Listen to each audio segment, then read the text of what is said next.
Matric का result आया तो तकरीबन उसके अंदर पता चला कि 52,000 स्टूडेंट जो हैं वो फेल हो चुके हैं। ये मैं आपको बताऊंगी, ये स्टूडेंट फेल नहीं हुए, ये उनके वालिदैन फेल हुए हैं।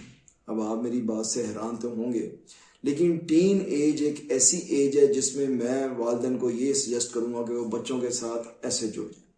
और इसमें मैं आपको बताऊं कि वालिद का रोल ज्यादा है, क्योंकि इस स्टेज के ऊपर बच्चा माँ की बात नहीं मानता लेकिन वालिद की बात को थोड़ा सा वो असर देता है। मैं वालिद को मैं ये कहूंगा कि वो अपने बच्चों के लिए सेक्रीफाइस करे।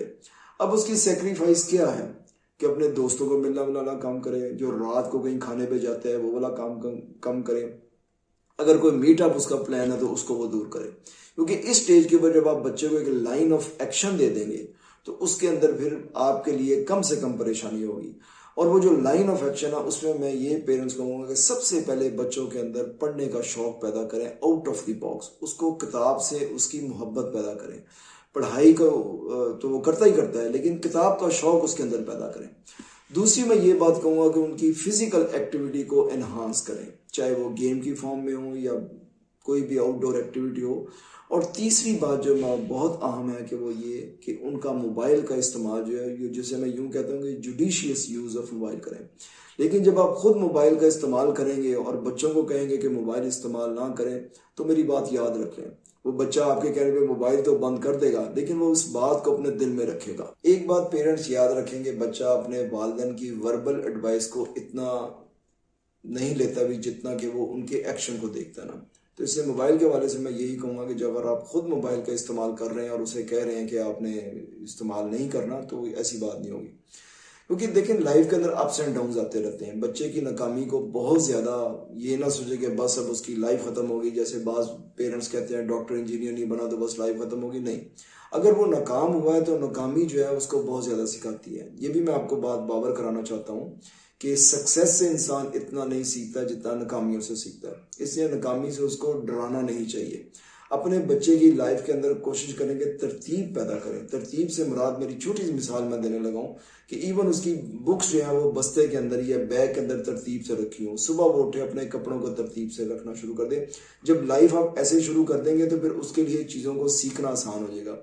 दूसरा मेरा मशवरा ये है कि उन बच्चों को फोकस करना सिखाएं। फोकस उसी सूरत में होता है जब आप उसको घर का माहौल अच्छा देंगे, और ये जिन खराफात का मैंने जिक्र किया मोबाइल वाला से, जब आप उससे उसकी जान छुड़वाएं। अगर हम उन चीज़ों को एनलिस्ट करें जो हम नाकामी का बायस समझते हैं, उसमें सबसे इंपॉर्टेंट बात जो लैक ऑफ प्रिपरेशन है कि एग्जाम के दरमियान में बच्चे ने सही तरह तैयारी नहीं की हुई। उसके बाद उसकी मोटिवेशन की कमी है कि मोटिवेशन उसको नहीं दिया गया।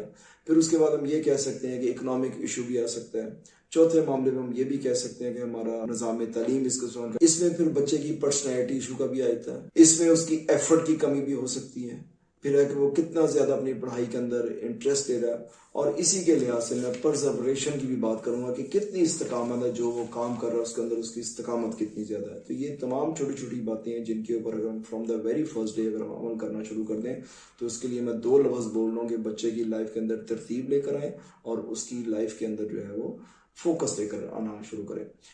IQ या EQ की भी लोग बात करते हैं कि किसी का IQ अच्छा होता है, किसी का IQ अच्छा नहीं होता, लेकिन ये बात की बातें हैं। लेकिन अगर हम इन चीज़ों के ऊपर अमल करें जिसका मैंने आपको जिक्र किया है, तो इंशाल्लाह ताला बच्चा जो है वो कभी इम्तहान में नाकाम नहीं होगा।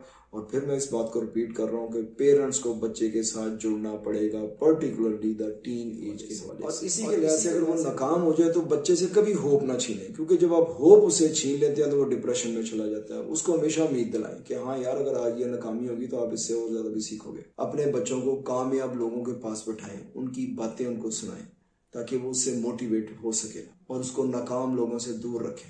और कभी उसके ऊपर प्रोफेशन थोपने की कोशिश ना करें। उसकी लाइफ है, उसको इंडिपेंडेंट फैसला करने दें, लेकिन उस फैसले के अंदर आप उसका साथ दें। ये ना हो कि जिंदगी उसकी है, रिमोट उसका किसी के हाथ में है।